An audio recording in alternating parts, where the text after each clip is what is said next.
حس غریبی دارم، حسی عجیب شبیه یک دلتنگی از روی عشق و همراه با تنفر.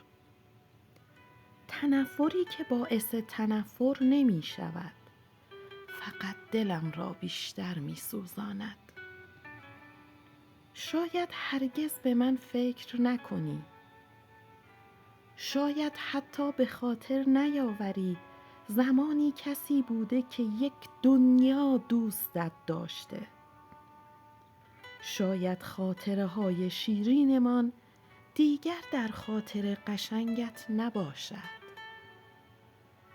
شاید ندانی هنوز هم در دل کوچک من یک گوشه هست که تا همیشه فقط برای توست و حالا آن گوشه دل من پر از خالی است، خالی از لحظه های بودن تو.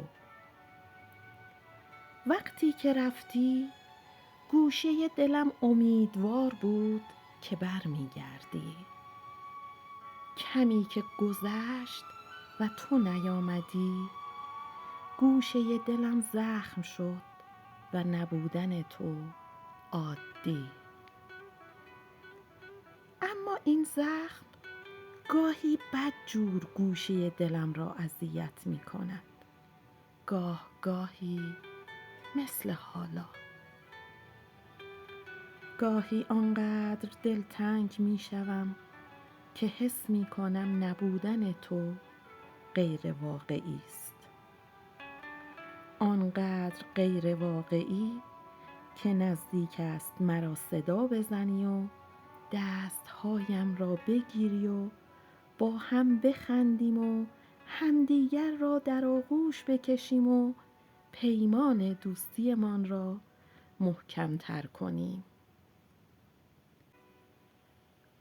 گاهی مثل حالا گوشه دلم حس می کند تو را نمی شناسد. گوشه دلم دلتنگ می شود اما نمی داند برای چه کسی. گوشه دلم تو را با بودنت می شناسد. نبودن تو یعنی تو ناشناسی، یعنی انگار نه انگار تویی وجود داشته. گوشه دلم فقط می داند که زمانی پر بوده از بودنت و حالا لبریز شده از نبودنت.